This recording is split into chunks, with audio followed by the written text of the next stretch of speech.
we'll go live. And the lights rise. All right. It says meeting is now streaming live, so I guess we're live. Fantastic. Awesome. So I guess just welcome back to our ongoing series of True Play check-ins. A big welcome to those who have been following our work online. Welcome to our pilot programs and thought partners, and a really big welcome to those of you who are joining us for the first time today. We are excited to continue sharing our work with the Anji Play approach and the idea of True Play through these regular conversations with our friends and colleagues. Since 2015, our work has been to advocate for the idea that children are best served when their right to uninterrupted engagement in the activities of their choice in environments of safety and love is respected and protected. And for us, that also means environments where children are seen, they're heard, and they're trusted, and where their needs are met and where relationships always come first. And I also just wanted to remind those that are joining us today that we'll do our best to respond to questions if we have time during our conversation. You can just put them in the comment section. And then also that a recording of this conversation will be available for free here on our Facebook page and at trueplayfoundation.org, also along with all the other videos of our past True Play check-ins. Thanks so much, Krystina, for that reminder. So let's jump into True Play check-in number 10. We are so thrilled to be joined today by Cas Holman. Cas, who is the founder of Heroes Will Rise, is the award-winning visionary designer behind Rigamajig, which I can't recommend highly enough. It's a big part of the free open-ended play that happens at my home. And you can also find Rigamajig at early childhood programs across Anji County, China. Cas is currently full-time faculty in the Industrial Design Department at the Rhode Island School of Design, and she was recently featured on the Netflix series Abstract. So you should just Google Cas Holman to learn more about her work and her designs, and follow Rigamajig. That's Rigamajig on Facebook, Twitter, and Instagram. You can also check out a video of her presentation at True Play 2019 on YouTube and read our interview with her about her first visit to Anji as part of the publication, The Anji Interviews, on anjiplay.org. So in some ways, Cas, this conversation is kind of like a sequel to a buddy film. You know, in easier times, I'm sure we probably would have been to China together this year, and we probably would have visited you at Camp Fun up in Rhode Island or in the Sierra foothills. But instead, we've had to make do with video calls and texts. So I guess probably my first question, well, first, thanks for taking the time to join us today. My first question before we dive into Anji Play is just, what have you been up to recently? Well, I miss you all. And when we all go to China, it feels like going home to some extent. Like it feels like we're visiting family that we see every periodically throughout the year in one country or another. So I miss all of you so much. And this does, like you said, feel like the sequel to a buddy film, but also like a family reunion, but I like my family. So that's especially fun. I have been really busy. There's a lot going on, a lot of like kind of beginnings of projects with collaborators all over the world where they maybe started this time last year and we've kind of like been, in some cases, full steam moving forward, and in others kind of tiptoeing. How about now? Should we start now? Like what do we think? Is your institution still open? You know? Yeah, so there's like quite a few little beginnings and sprouts starting to come up as people around the world can now actually imagine coming back out of quarantine and a pandemic life, as it were. And thankfully, a number of cultural institutions, although not all of them, and public programs have survived by hook or by crook and will reopen, which is wonderful. And we should have been able to assume, but we couldn't assume because many have also closed. But specifically, and one that I'm very immersed in right now is at the Liberty Science Center in New Jersey. I've been working on a toddler, the kind of early learners center, so under 5 years old. And then all I can say about it now is that the theme of this space was around balance. And that, makes sense for toddlers. And I think even a year ago made sense for, in general, one's life. But in particular, what's happened in the last year and who these toddlers and 4s and 5s will be when they come out of this socially distanced, which I think is more physically distanced. I mean, socially, we don't have to be, but so physically distanced existence. And so that, it's been really interesting to shift the design a little bit from assuming they'll have no issues, collaborating or working next to each other or walking up to another 3-year-old they don't know, to shifting the design a bit so that it invites them to play with a stranger, right? So slowly bringing them back into comfort with collaborating and comfort with strangers, and hoping that they quickly shift away from any interaction with somebody outside of your family household is deadly. Not a lesson we want anybody to leave after this year. So I'm very excited about that space, and we've been able to shift quite a bit to change the design and adapt to who we're going to be as humans by the time this opens, which will be in next September. I think that's such an interesting sort of challenge to consider. I know, with my own daughter who's 6, I see both a hesitancy when she sees strangers, but also just this urge to communicate. And so I feel like there's going to be that tension of both sort of, is this okay versus I need this? And so thinking about how designs respond to those basic human, but the child's need to connect, to have these unmediated relationships, to form relationships. With I've noticed it a lot, and it only recently, I've been able to kind of confidently take the subway, and it's still a little bit tricky, but I used to like eye contact and like facial expressions as a way of playing with other kids. It's a way of like engaging with children and adults on the subway, but that's, I love that about the subway. I love and especially often the parents or the caretakers are busy. So it winds up, I'm looking around, and the kid and I will notice each other and do some playful thing. And that's not that human connection with the masks on. It doesn't, like, I'm trying, I'm like doing eyebrow tricks and stuff. And it's like, no, it's not the same. Like, so the little subtle ways that children can engage with strangers and engage with like their greater communities is like they matter. They're really important, those little connections. And I feel like it's important, and I'm interested in how do we get those back? How can we and I don't think it's necessarily like we just need to design a product for it, but I think like, even in public programming, like what types of public programming, and working with parks and educational programs, like how can we help facilitate those like connections that are almost ephemeral, but quite important. Yeah. And I think in some sense, the good news, and I know that particularly in the, infant and toddler, but even in the early childhood space, getting into this slightly older ages, that a lot of those programs have kind of stayed open, right? Like they've had more waivers and exceptions than a lot of like K through 8 or high school programs.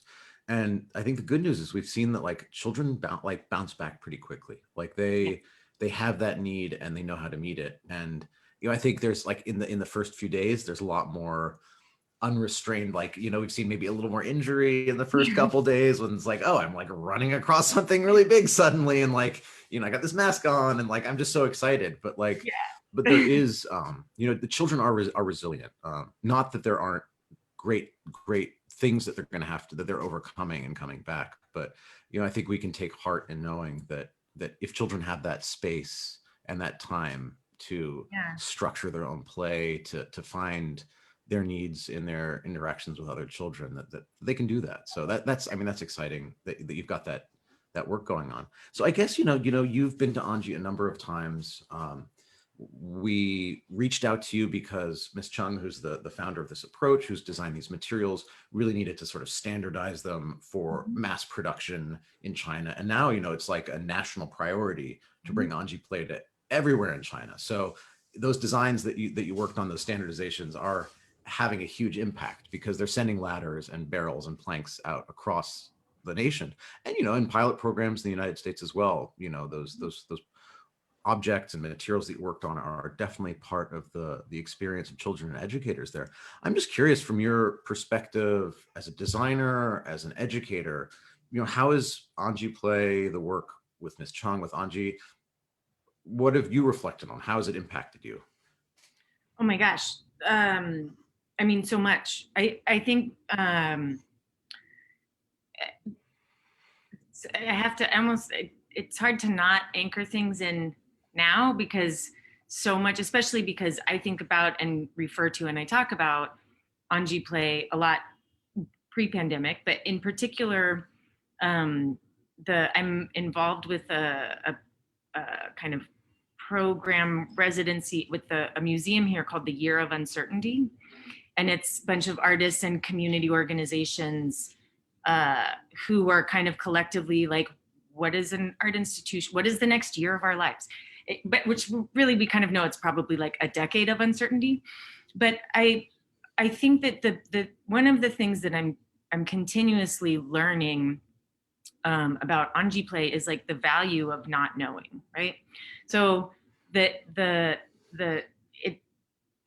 have been many phases of me understanding and appreciating Anji Play, from the first time I saw photos and then stepped on a playground. Of course, I was blown away by the children being able to manage their own risk and the collaboration and all of their experimenting and all of the kind of nonlinear challenge make, like so many things that were incredible.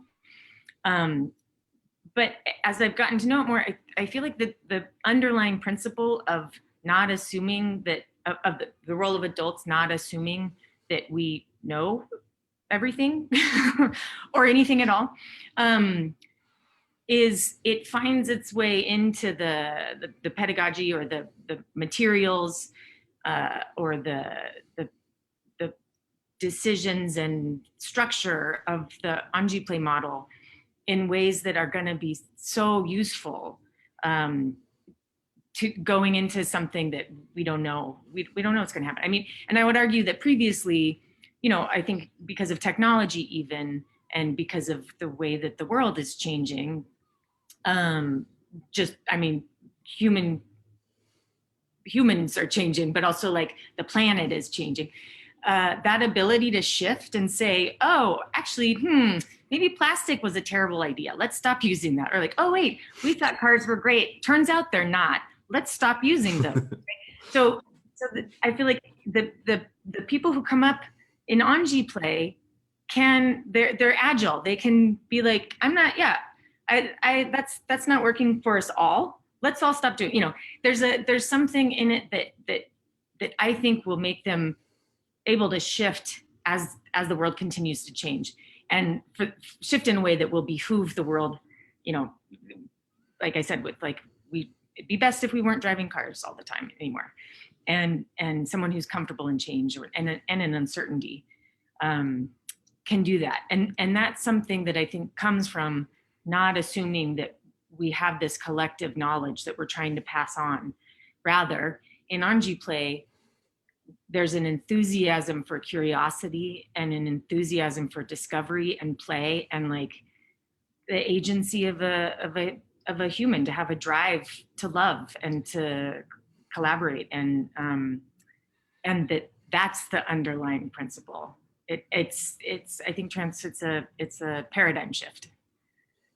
And so and I'm glad you bring up this idea of uncertainty. I think that for children, children really embrace uncertainty, the risk taking, the joy that they find, because things are new, and they're defining the relationships between different elements or physical properties. I think where we find it's challenging, but I think you mentioned sort of this paradigm shift, is what does it mean for a teacher to embrace uncertainty, to not know exactly what's going to happen next for a child, to think that, like, I don't know the answer, like maybe the child has a better answer. And I think you're touching on that, right? Like, the answer to the car problem may not come from somebody who's already designing cars. It might, right? But that sort of that embrace of uncertainty and I don't mean to plug my own writing, but right when the pandemic started, I wrote an essay called "Uncertainty plus Safety equals Growth," right? That how do we create environments where it's safe enough to embrace that uncertainty? Yeah. Yeah. And uncertainty, and maybe this could be turn into a semantic game, which I love playing, but I don't know if that's as relevant.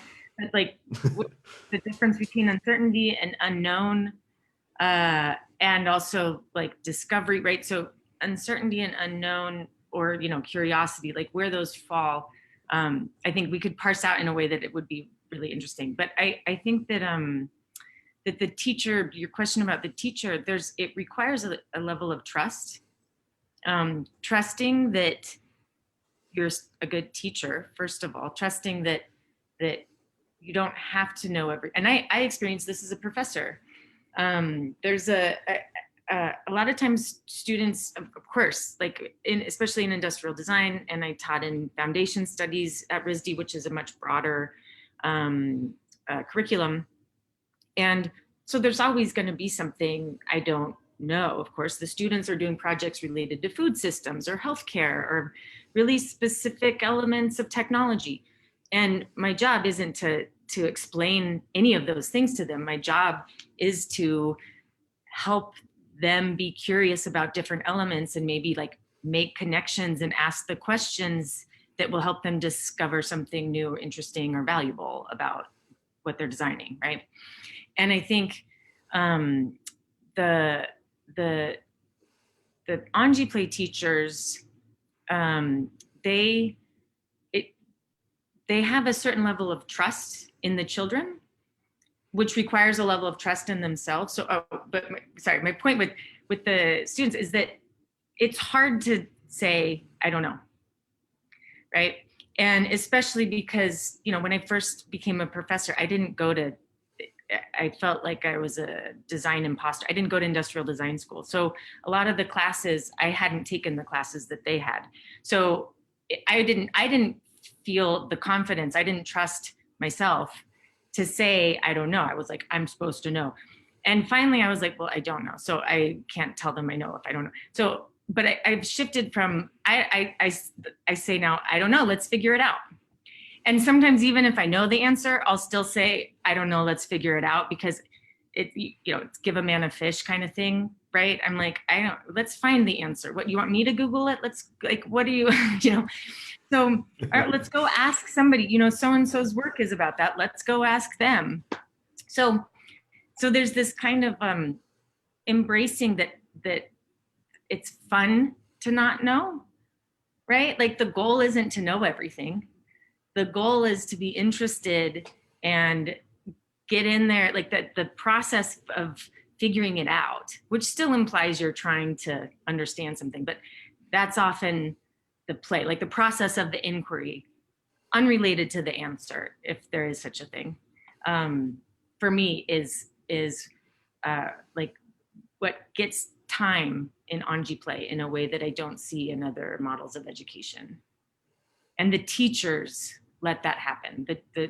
For the teacher to be able to really trust that what the child is doing is valuable, and trust that the child is able to make their own decisions, or learning from, with at some point we were talking about conflict resolution, and Ms. Chung was talking us through a few different scenarios where, the Anji Play students were practicing learning amongst themselves conflict resolution. And it was really hard to not, just as an adult, to not step in, because is somebody going to get hurt? Like, is that child kind of bullying the other child?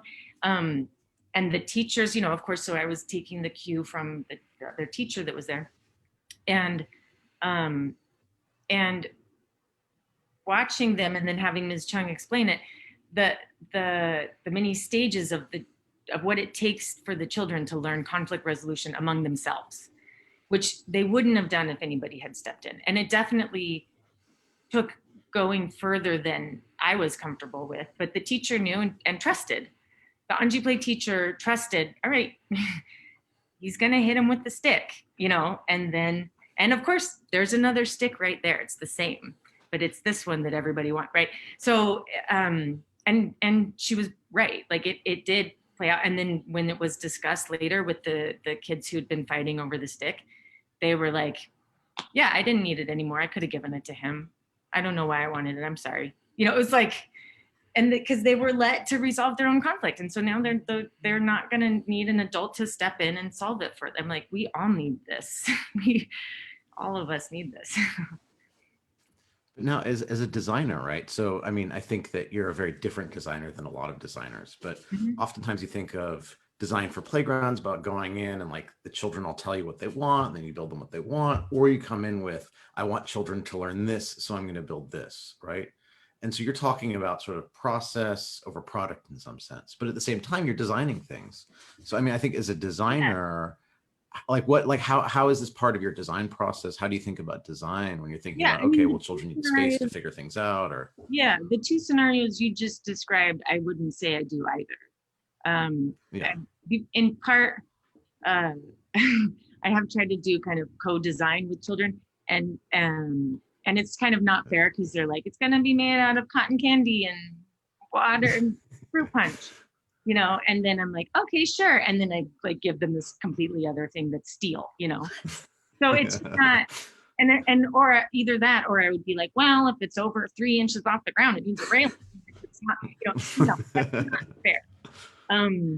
You know, there are ways to include and actually learn from children in the process of designing for their community, which I do like and do use. But, and then the second one, designing something and bringing it in and plunking it down, I'm also not interested in, because they, like, what do the children get out of that? Like, if I do that, then they don't get to, right? And they, like, if I give them something, it's new and cool for like a little while, but if they get to make it and remake it and do it again and change it for what they need, maybe some days they want to have like a little more quiet, slow play. And so they're going to make a fort. And then other days they want to make something big and dramatic and loud. And so they'll make something big and dramatic and loud. And maybe another day they just are going to leave it in a pile so that they can chase each other around it. Great. I try to design materials that support what the children need at that point. And I don't know what the children need. And part of what I think our role is as adults is to support their confidence in that they know what they need, right? We don't need to tell them what they need. We don't need to tell them what they're feeling. We need to ask them and help them, whether it's finding language or even just being in it enough, right? Jesse, like we talked about this once where you're like, why do we tell children how they're feeling? Like, why do we name their feelings for them? Like, oh, are you okay? Oh, well, you're feeling sad. And it's like, it simplifies it. What they're feeling is probably much more complicated, right? And so I think that that's a really interesting, there's so much nuance to how we talk with children, you know, where it feels like it's great to acknowledge their feelings and talk about their feelings, but we can do that in a way that's not telling them how they feel, right? That opens up the opportunity for them to figure it out and talk about it and name it themselves or not. Yeah. That's super interesting. Sorry, I don't know where that started. Yeah. Well, I'm just thinking about how you kind of design for uncertainty and how that's super interesting too, because you were talking about like uncertain times, you don't know what things will look like, but that's pretty much what all your designs are. You're designing for a child that you don't really know what their mood is going to be. You don't know how they're going to want to use it, but you're creating the conditions for them to be able to create anything that matches that uncertainty. Yeah. And whether it's mood or play type or neurodiversity type of human, you know, it's important that children feel seen. And I think that there are ways that an open-ended material, and that's what I think all the Anji Play materials, they're all open-ended. I mean, a ladder, obviously you're like, a ladder, it's for climbing. But in fact, sure, we have that association with it, but a child has that association less. And so in Anji Play, the ladders are everything, right? The ladders are a centipede, the ladders are a monster tail, the ladders are an abstract object that holds a tire in place at a slight incline, right? It's like a ladder is what they need it to be, and they're able to use it and decide and imagine what it might be. And so for me, that's that I think, and maybe you all can remember the moment that you know, there's a child-sized chair, or you know, a strong memory I have was realizing that, like, that, you know, this height of the sink and the size of everything wasn't like that it was assumed that it was for adults and it was going to be extra special if it was for kids, but it almost never was, right? And that just seemed so silly, and not seen, right? So all of those are ways that we aren't seeing children. We're not acknowledging that they need something different than adults do. So it's also this like assumption that we're all striving to be adult. Like it's just a weird, it sets up weird dynamic. So I think that with giving them materials that aren't telling them how to play, who to be, how to use them, it allows them to figure out what they need. You know, it requires them to ask, what do I need? What do I want to, because we're not telling them what to do, right? They're like, what do I want to do? And that also is an incredible skill that we don't always give to children, because we program their lives. Like, here's where you're going next. Here's what you're doing now. The kid says, I'm bored. You tell them what to do. Like that, it's not very self-reflective. And it's also, I think, not, they don't get to find it in themselves or ask it of themselves. They're kind of able to discover who they are through the use of these materials. Yeah, absolutely. Yeah. And of course, like that you can talk about invention and collaboration, like that at the root of invention is like no instructions, right? So, or innovation, I should say, but it's, yeah, it's so with the materials and the standardizing of the materials, which was really hard because it's not standardized, right? And the Anji Play schools also, one of the beautiful things about them, the Anji Play standards don't standardize to some extent, right? Like if the schools that are up in the forest, they're surrounded by bamboo, so everything's made of bamboo, and they use the bamboo. And then the schools in the city, they may use more of these pumice bricks because that's what's around, right? Or that's what the local carpenter uses, and that's who built the thing, So, and I love that, and that's built into the model is beautiful. So standardizing felt really wrong. Like I felt like I was like, yeah. So, but it also made sense, right? So we had to like, and Ms. Chung is wonderful to work with because I got to say like, this isn't very Anji Play, like there were moments where I was like, but isn't that cheating? Like if we give them, should there be, and we had hours and hours of meetings like this where it was like, are there, with modular, right? Are there 2 short cylinders or 1 long cylinder? And is a long cylinder kind of cheating? Because then they won't stack 2 short cylinders. Like, is a long cylinder too easy? And that there were hundreds of materials, and that we had to have that conversation about every single one of them, right? Or the ladders, like how to narrow down the ladders. Is it important that they have that the rungs are different heights because then they can't assume where the rung is? Or do we want to make the heights predictable because how they use it will be unpredictable, right? Like what level do we want unpredictability or uncertainty, right? What level do we want them to be figuring out how to use the ladder, or would we rather they just be comfortable with it so they can use it for things that are unknown? And I those conversations are really fun, and Ms. Chung was, of course, so engaged with all of it. And I think something that you bring up in the design of the materials, sort of how they're evolving, and what you were saying before about like sinks being at child height, is there's that opportunity for discovery, but there's also a way in which like the materials address children as capable. Like, you know, there's a sink at your height because you're capable of washing your hands. Like Mhm. you can do this. You don't need me to do that for you. I don't need to set up a stool for you to hike up to the sink. We're going to Right. make things so that you can take care of your needs as much as like you meet your own needs either in your life or through play. And something, and I think you're also bringing this up, like, you know, when I've spoken to Ms. Chong, when we're looking at videos, one of the things she looks at is like, are the child's needs being met in play? Like, does the child have what they need to do what they want to do? And Mhm. so, you know, this is the challenge to standardization as well. It's like, you Mhm. know, we'll go back to school, like, oh, now we have like ladders that are 20 feet tall because Yeah. like they just need they need to get higher. Or like, Yeah. you know, it's and also it's why, you know, you're talking about like these large materials, right? Like children are capable of moving these things. It's Mhm. maybe more than we think children are capable of, but we have this opportunity for them to show us what they're capable of. And Yeah. so, And I think even saying if like we also get to be interested. I often am like, this is a like, oh, I made this weird thing. What'll they do with this? And then we put it out and see, and maybe it's not that interesting. Maybe it's two designs. So it's I love abstract forms like, huh, is this a hook or is this a snake or is this a tail or is this a shooting star? Right.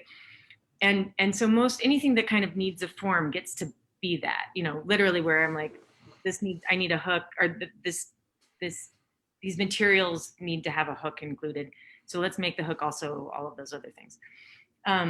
And then it's all of those and way more, right? Or I'll just be like, oh, there's nothing that like spins, let's figure out a way that something will spin and see what they do with the thing that spins, you know. And so there's the I think adults get to engage with open-ended play with the curiosity as well.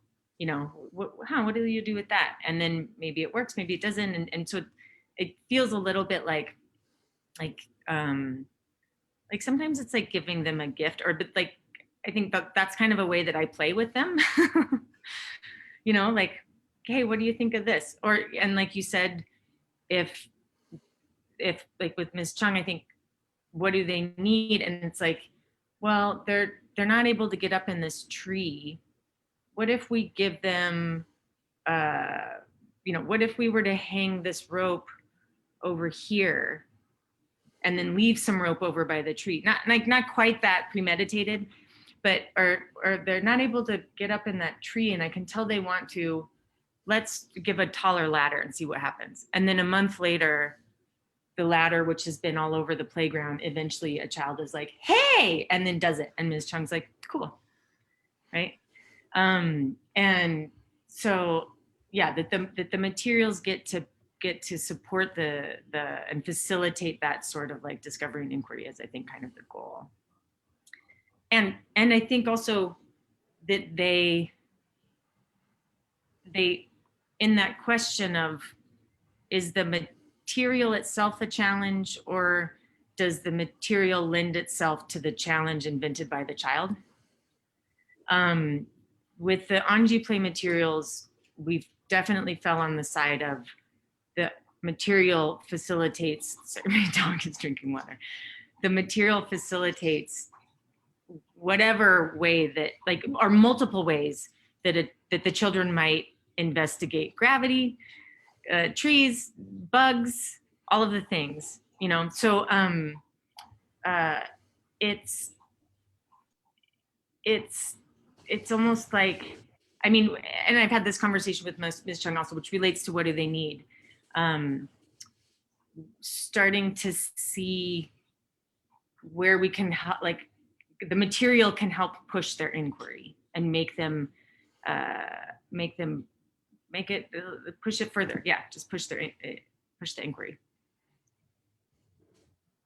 well, I think, you know, one, I kind of come back to Alison Gopnik a little bit, who says that like one of her ideas, and I'm probably really glossing over a lot and probably misinterpreting it in some ways, but that like children all have this basic theory, which is that there is cause and effect. If I do one thing and something else happened, I can guess that they have a relationship. And then it's like, then it's building all those maps of the various causes and effects. And so, you know, you're talking about those inputs, right? Like what are the things that are part of that range of things that can create cause and effect that the child decides. And so, I mean, I feel like that's part of the discovery, and that's part of like that certainty versus uncertainty. Like we can say things are uncertain, but we know children are experimenting, right? We know children are discovering and inquiring. And so then what are the inputs that we provide?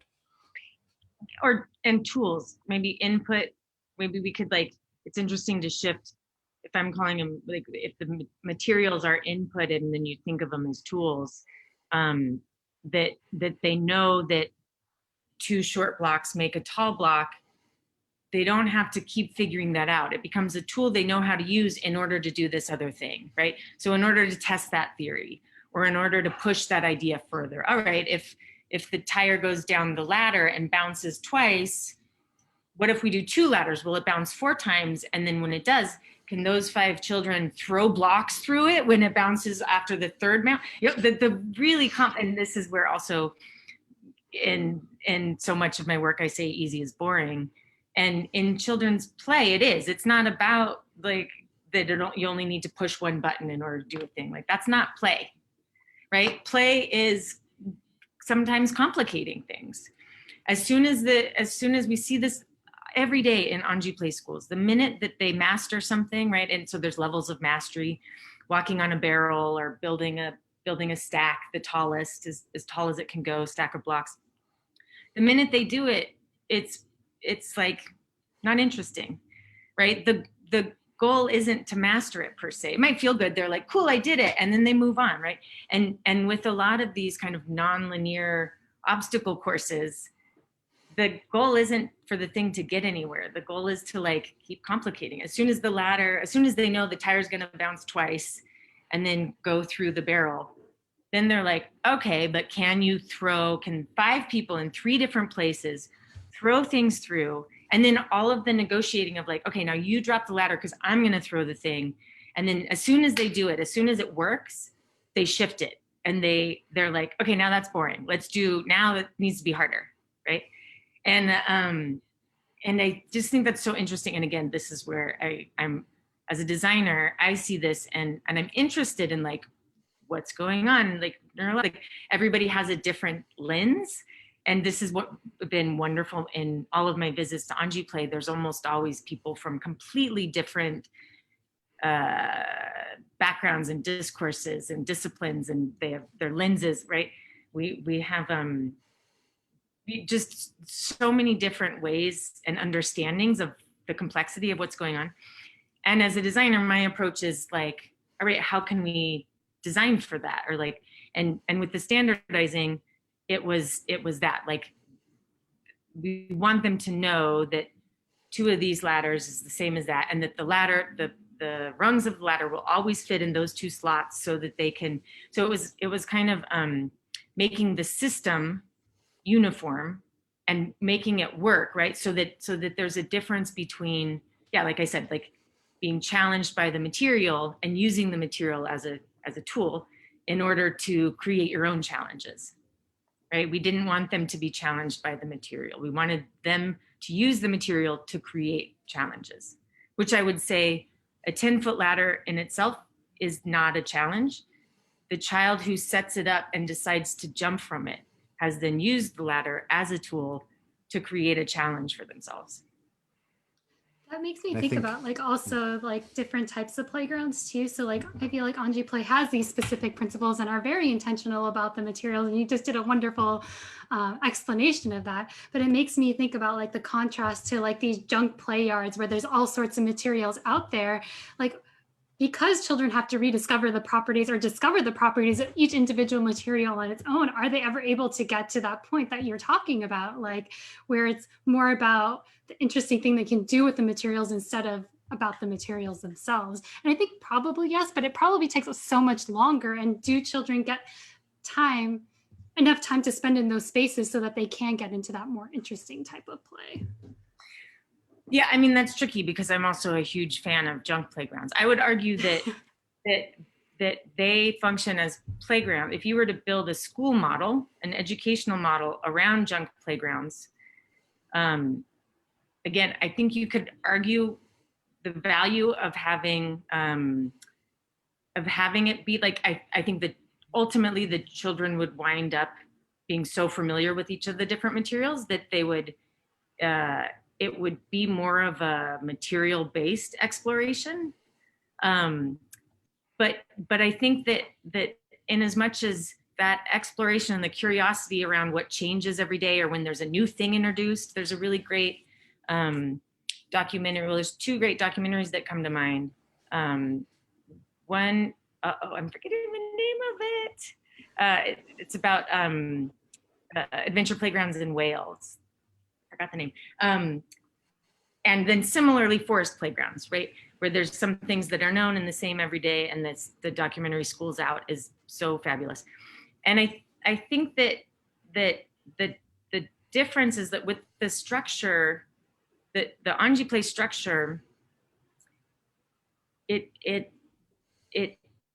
there's something about it being known, and that the children have a relationship with it over years, and they're able to see and play with children who are a little older, and they're able to like know that someday they'll do this, but right now they're mostly doing this. And I think that I just think it's like, it's different. It's a different type of play. It facilitates a different type of inquiry at a junk playground.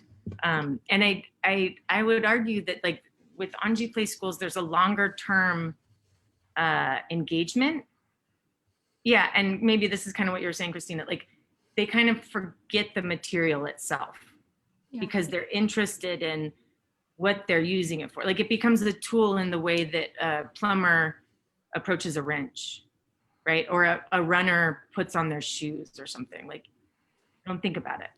So I have a feeling it'd be interesting to see maybe that with Anji Play, the children are like, what do I need? Here's what I want to do. What do I need to do that? And then they have this option, you know, all the materials.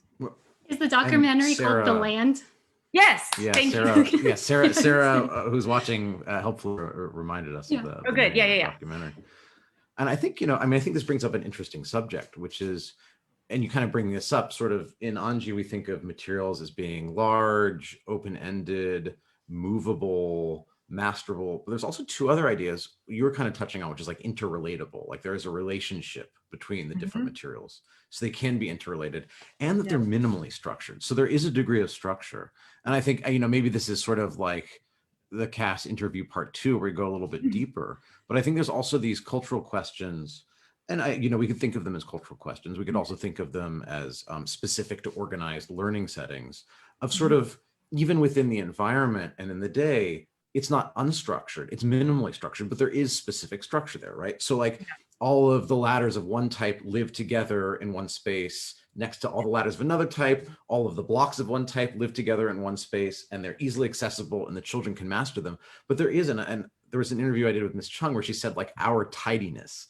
And so thinking of this idea of like tidiness or like care of and respect for materials, or like, which I think there are cultural aspects to that, but there are also ways in which, Anji Play is a specifically like educational program. It's pursuing particular views of a role of the adult in creating, and updating and evolving these spaces. And so I think part of the question too, also for a designer, is like, okay, well, we're standardizing. This is sort of like, here's the Anji Play initial package, right? You got your ladders, you got your thing, you're pairing it with the philosophy and the approach of stepping back. But any school in Anji is always developing new materials, right? Like they're always like putting rope, like netting on the ladder because the kids are climbing on the underside. And so you don't want to rob schools that are piloting this approach from their own reflection and observation and autonomy and creating something different than what they've received.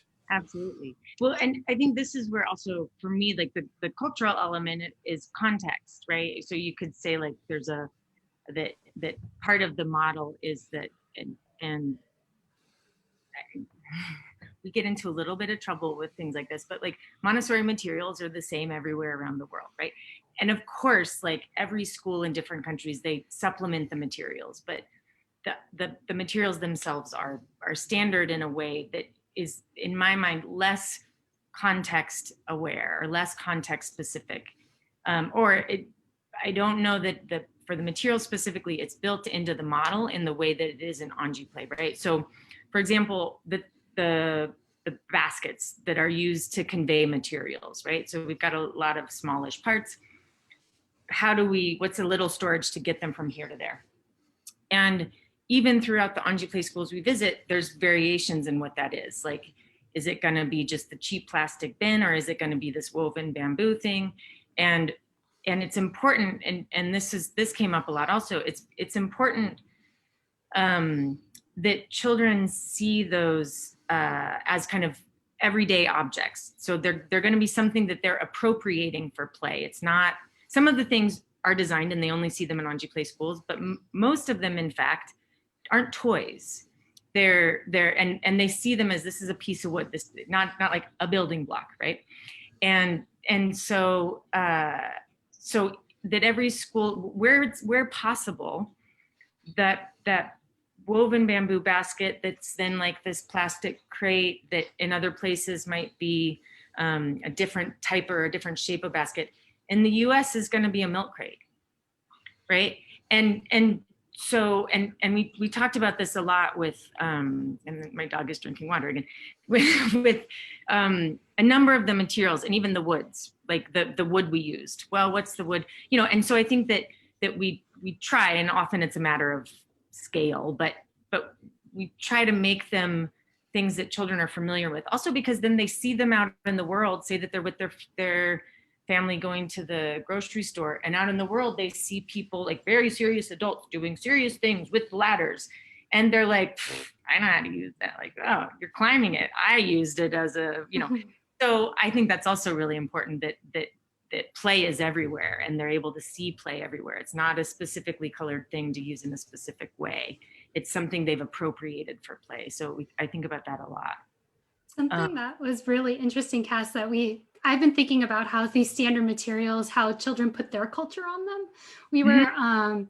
We were talking we were watching videos with one of our pilot programs, and it was a video with a barrel. And this is in Northern California, kind of a more rural area. And the girls were using it as a way to practice their horse tricks.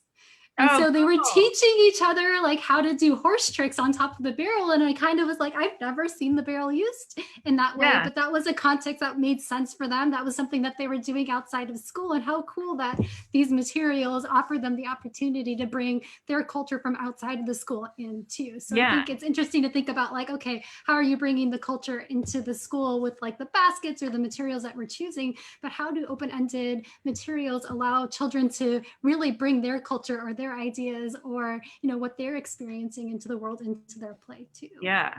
As a designer, those are those moments where I'm like, it's working, right? Like if they're able to, again, if they're able to use it for what they need, it's working. Like, it's not like, are they using it how I designed it for? Like I designed it for them to figure out how to use. Like I designed it to work for their needs. So if they wind up using it in a way that I had designed, I designed it, like the use or the behavior into the thing.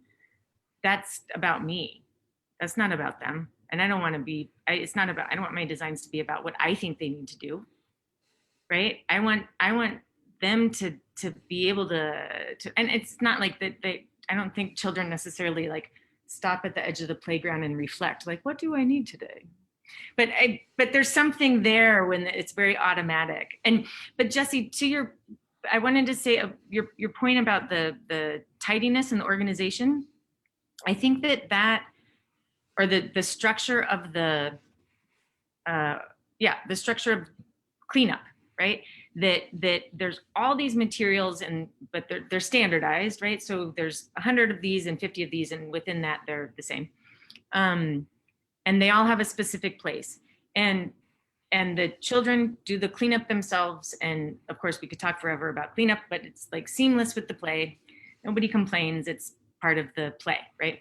And I think that relates to the unknown or the uncertainty in a certain way, because when a child gets a material and they don't know what to do with it, it's uncertain. But if and that's fun, right? That's like curious uncertainty. But if they don't put the block back, that's interfering with other children's ability to research something. So there's something about the cleanup. It's not about themselves. Like the cleanup is about everybody else. Like we all need to be able to just go find the material in order to ask our question or questions or do whatever we're doing. Maybe no questions. And that the predictability of that the ladders go here and the blocks go there and the art supplies are over here and the little pebbles of specific sizes are organized over here, right? Something about that I think is also, yeah, they're taking responsibility for everybody's, like it's a collective understanding and it's about everyone. It's not about, I'm gonna hoard these things because I want to use them tomorrow. You put them back, and if they're there, great. If not, somebody else needed them, and that's fine too. And that's, I think, also relates to the ongoing relationship. I would imagine that in a junk playground, that might, it's less comforting when, if every day it's you can't build a relationship with a question or with one, you know, we see children come back 3 days in a row trying to master the barrel or trying to like keep pushing the exploration with the Anji play materials because they know, and there's a comfort in knowing what the resources are. Yeah. And I think you brought up sort of Montessori, and certainly I have no expertise in the subject, but I do sense that there's this idea that children are capable of doing things, right? And I think that even in this cleanup, there's addressing children as capable. Like this ladder might be 15 feet tall, but you're capable of putting back where it belonged. Like you're capable of playing with it. You're also capable of managing and taking on that responsibility. I think, and this is maybe our design challenge, Cass, you and Krystina and I, and our great pilot programs in the United States, is that, you know, in Anji, schools have walls, right? There's incredible amount of freedom, these great large environments with all these natural elements, but there are walls. And so people aren't coming in. They're not worried about the security of the materials. I know that in a lot of programs in the United States, you know, you don't want to leave things outside because they might get stolen. There might be other issues with keeping them outside. But I think one of the important aspects for the teacher in their relationship to the material in the Anji Play programs is they don't have to do very much. They don't have to lug out 200 blocks every morning that weigh hundreds of pounds. Like they don't have to be carrying, once all the kids go home, all of these ladders. And so there isn't a tension for the adult in that responsibility. They have to make sure the ladders aren't broken. They have to make sure that there isn't rot on them. But I think that once we've gotten past this sort of like, okay, well, here are these materials from Anji, and there are these other materials we know from our own cultural experience at a given place that that meet children's needs in play. It maybe meets their needs to roll things or to climb or to build or to hide or to slide, whatever. But how are we, I think our biggest challenge is how do we meet that ability, the ability to create spaces where children really can take on that ownership. And I don't know if we've come up with a good answer yet. And that's honestly been one of our biggest challenges.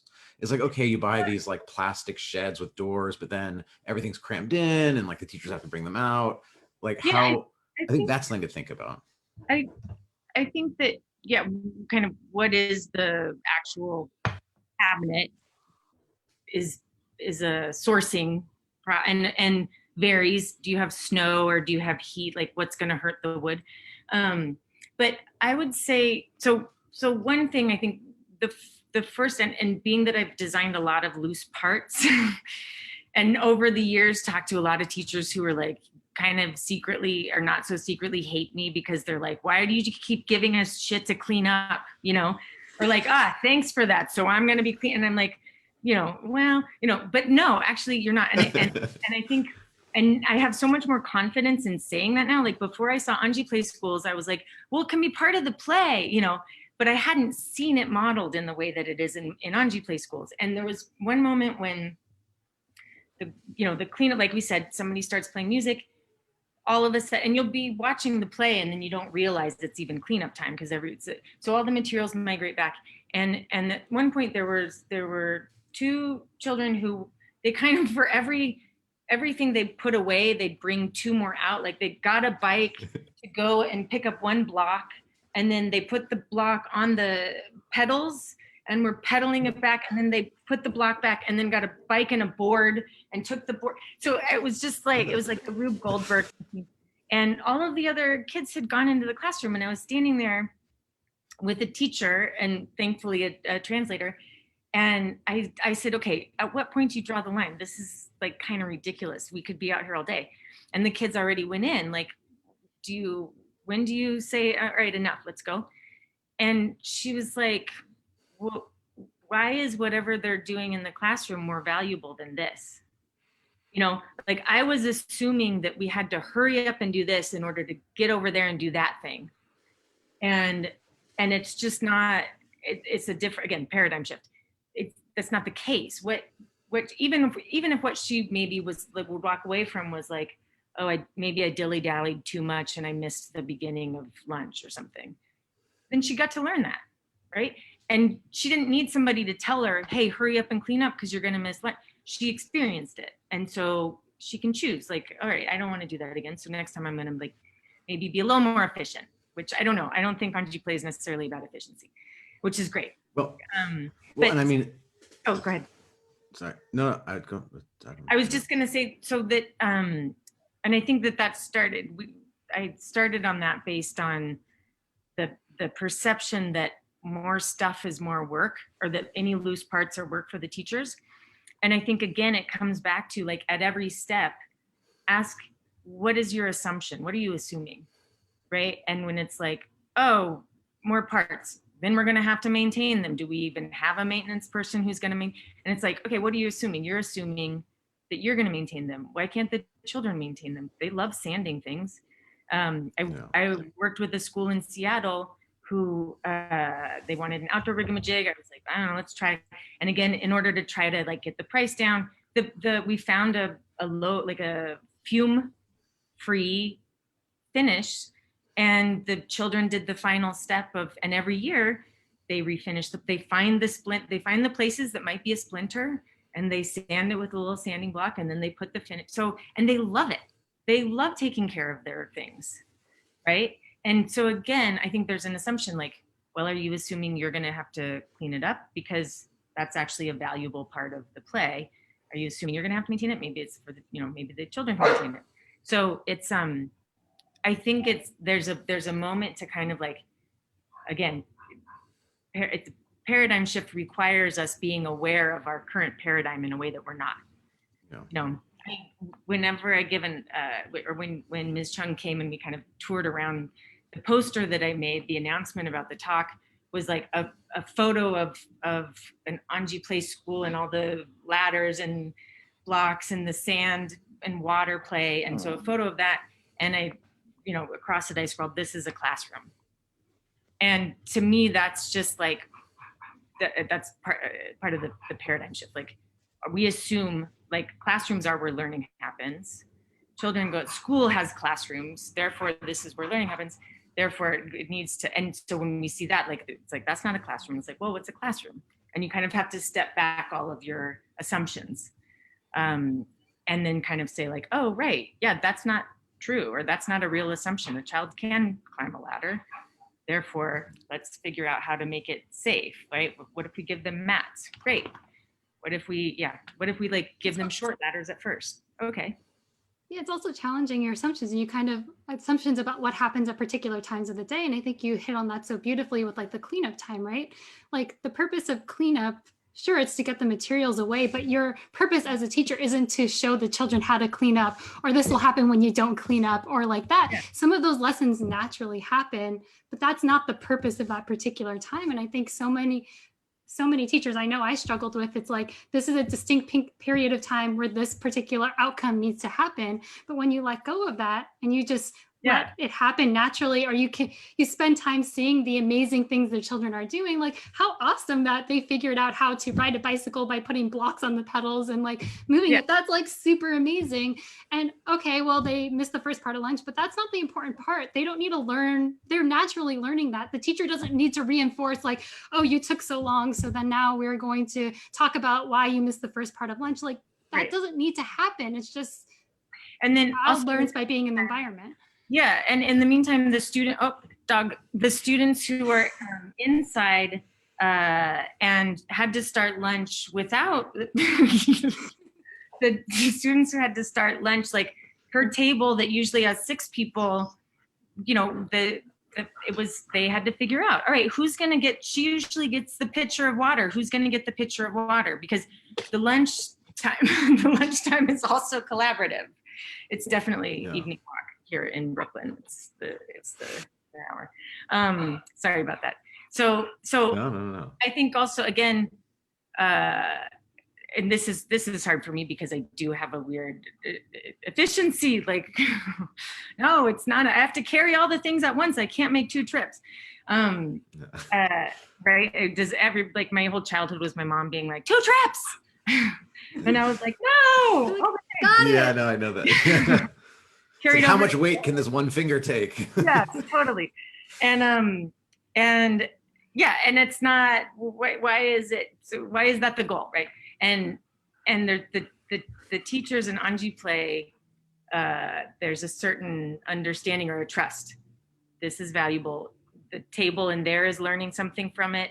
Life is uncertain, things happen. And so if we're the ones trying to make everything like, if we were like no variation within this structure, that would, I don't think that would be very Anji play, right? And also the teachers don't enforce the structure because the children like it. They're not, they move from play to lunch to nap because that's what you do. And they're like, oh, I've been playing, right? This is great. I'll come back tomorrow and keep playing. There's no, it's not a, what's the word I want? Like when there's not enough resources. Scarcity? Yeah, it's not a Scarcity. scarcity issue of like, I only get to play for 10 minutes every 5 days. They're but there's like, also no. Okay. And there's also not a sense that children have to struggle to have their needs met, right? So there's no struggle like my need for more time to play is not being met. My need to take as long as I want during cleanup is not being met. So in what you're talking about is sort of this idea of transitions or of scheduling where there is that minimal structure, and that minimal structure is focused on what's truly in the needs of the child, not what the needs of an educator are, or like some pedagogical theory about what children should be learning at one point or another. But these children need to play. They need to play for as long as they need to play, but they need to eat, they need to go to the bathroom. Yeah, right? And then Yeah, what I think increasingly what's stressing teachers out often is how will I assess the value of this activity? Or like, of course, I'm going to prioritize what happens in there because that's the thing that, we can test. And that's the thing in the school's funding. And like, it's a whole system of like, it's no one individual's decision whether or not something is prioritized, right? There's a larger system that doesn't prioritize it that I think is often like the issue. And I think part of that is some children need to not play, or they need to play alone. And that's okay too. I mean, I think that thinking about it like, oh, we need all the children to play. No, like the children need freedom to determine what it is they need to do, but they have access to the environments. They have access to these materials. There's a focus on, and I'm guilty of this too, there's a focus on the large gestures of play because they are striking, right? Like, and I find myself doing this when I show pictures of Anji play, and we've been talking about ladders and cubes and risk, but in fact, there's as often as that happens, there's one child alone under a tree like sorting pebbles or making soup with mud, or just hanging out and watching from a little fort up there, and just hanging out, having a moment, and so but having a moment for an hour. So there is like I sometimes forget that it's important to say or point out or recognize, playing with ladders and building giant things is not for everybody, right? Like I designed for that because that's a thing that I see children, particularly in like densely urban areas, not getting enough of, right? Or not having a lot of opportunities for. That's a type of play we don't facilitate often. So I'm like, cool, I'm gonna design for that, including my dogs who are freaking out.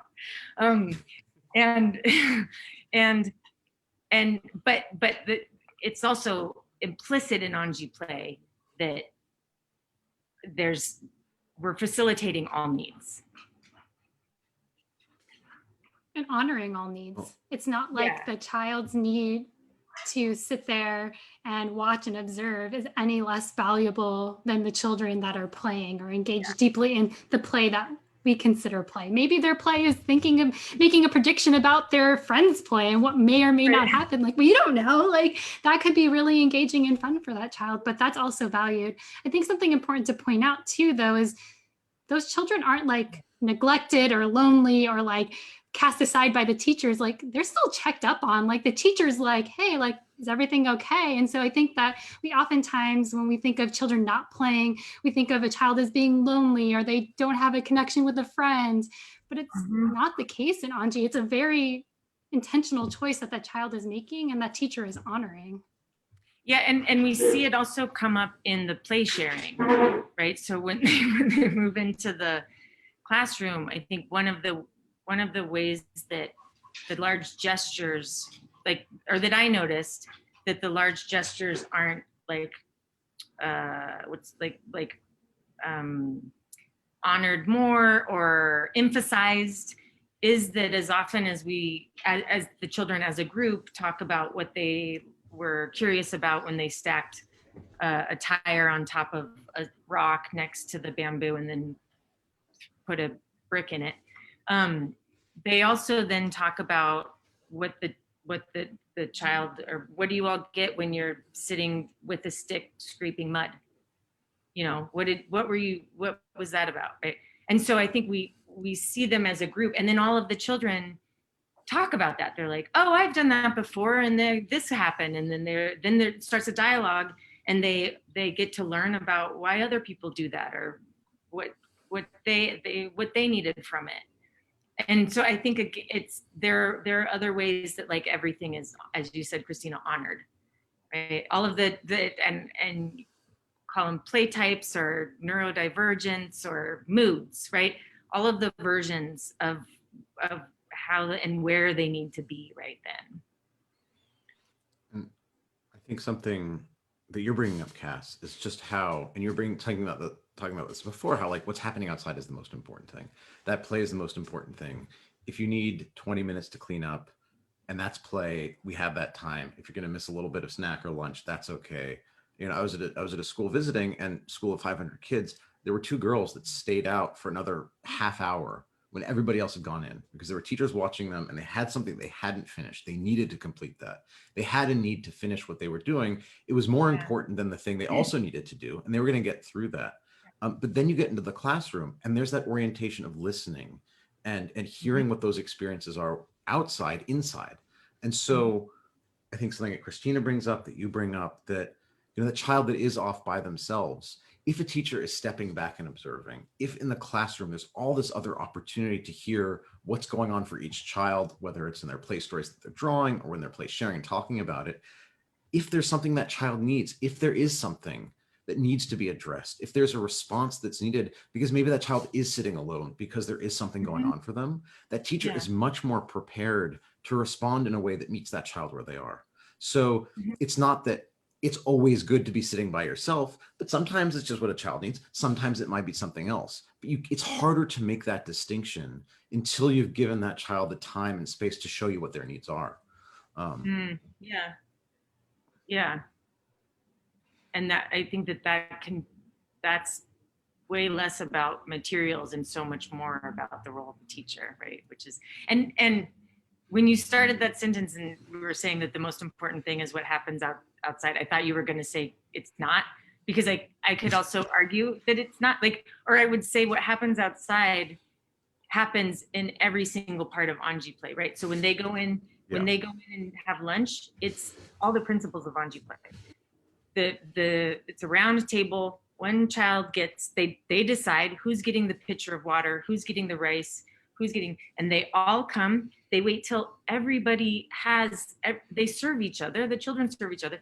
And once everybody has the thing, then they all start eating. And then when they're done and they're talking, and then when they're done, they clean up themselves. and that's where I think I see, you know, I think the idea of the 5 principles of Anji play can be pretty abstract. And the one I'm trying to be more explicit about in talking about it, but also in my own understanding and curiosity about Anji play is love. Like, well, what does love look like? How do you design for love, right? And I'm like, I could say like, well, trust and love feel very related to me. But in the way that children interact with each other, you see love. And with the lunch, the care that they take, it's not only their best friend that they made sure got the delicious, mushroom. It's everybody at their table, right? Or when they go to get the rice, if there's only a little bit left, they don't hoard it for their table. They say, oh, you still need it too, let's split. Like, you just see that they care about each other. They're looking out for each other. And I think that's where, that's the Anji play model at work in all of the things in Anji play. It's in the play, it's in the napping, it's in the lunch, it's in play stories and play sharing. Yeah. I mean, it's modeled by the teachers, though. It's exactly what you were saying, though, before, Cass. Like, the teacher's not forcing those children to clean up faster is a profound act of love. They're there and supporting them and meeting them. And so the children feel that, they recognize that. And of course they know what it feels like to be loved. They know how important they feel when they're being taken into account in just that way. And so of course they're going to want to do that with their friends when they're in the classroom. They're going to want to continue spreading that feeling because everybody wants to be loved. Everybody wants to be taken care of. And so when you're just surrounded by it and the teachers and administration and everyone that works at the school is modeling it, of course the children are going to want to do that too. Yeah, it's so true. So Cas Holman, the designer of materials that love children. Yeah. I just want to be really respectful of your time. I know you're on the East Coast. It's getting later there. Mostly my dogs are the ones who's mad about. You're gonna have to thank my dogs for this. They're clearly. We'll have to send them some treats. Yeah, we can talk about how my aversion to rules in my design and providing play materials for children. We can talk about what that looks like in disciplining my dogs. Maybe that's been illustrated this evening for you all. Like, with the discipline. Yeah. As they're like climbing up my head. Yeah. Yeah. Not as strong. Want some love. Yeah. Yeah. So I just wanted to thank you. I mean, I think we should True Play check-in number 11, continue the conversation. We should do this again. I mean, okay, but maybe not next week, but soon. Let's meet in China, and then we can have Miss Chang and all of our friends. Yeah, that would be great. Yeah, that would be awesome. We could see whatever ladders and barrels have changed since the last visit. What you have to contend with. I'm sure there's so many more. Wait, can I give one more example of a school? Oh, absolutely, please. We can keep on going. I just thought dogs needed some time. The thing that I wanted to, because this was like. It's good, and it's less like an example of something specific, but with the barrels, we were kind of trying to figure out and working with a couple different schools who were trying to figure out like how to have the barrel not be an actual metal drum. Like if when it came time that we were going to be selling these to other schools, or there was the systeming, we were like, okay, probably the oil drum is not going to be the best product to sell, like consumer product safety testing, like maybe that's not gonna. So we're trying to figure out what is this barrel gonna be, and at some point one of the teachers prototyped a like the slats, like the way that maybe a wine barrel or a wooden bathtub or bucket would be made. So it was slats of wood and had the metal bands around it. But it was pretty small because of course it was very heavy. And so it was like as big as it could be without getting so unmanageably heavy for the children. And we brought it out, and there were, I think that the teacher grabbed 5 kids who loved barrels, and we brought it out and set it down, and they were kind of looking at it, and we were like, it's barrel, isn't it awesome? And they were like, we can't walk on that.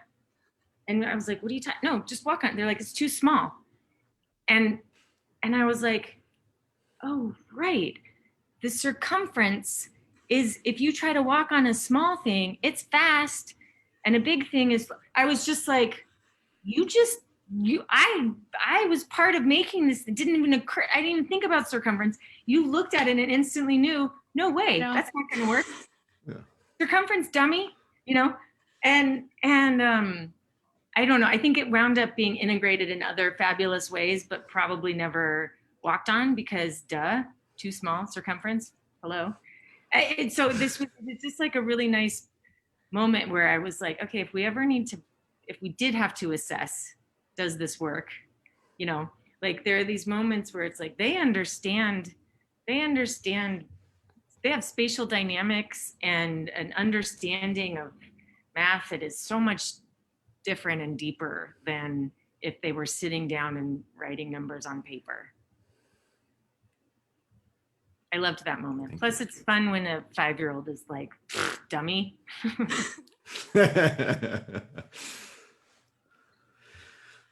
I think it's a great place. Yeah, I mean, I think that, and I think just, children are incredibly capable. You're doing incredible work to show that. Yeah, as are you. Rigamajig. And are the pilot schools and the teachers who are willing to dive in and maybe, twist their thinking a bit. And hopefully not too many ankles. Thank you. Yeah, and just obviously we hope you'll check out anjiplay.com, trueplayfoundation.org, but go find Rigamajig, get it for your school, get it for your child, get it for yourself. Rigamajig.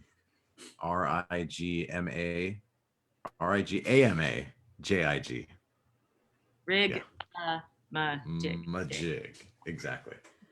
So thank you again so much, Cass. It was just such a great honor and pleasure to have you with us today. Thank you. Thanks for keeping the dream alive.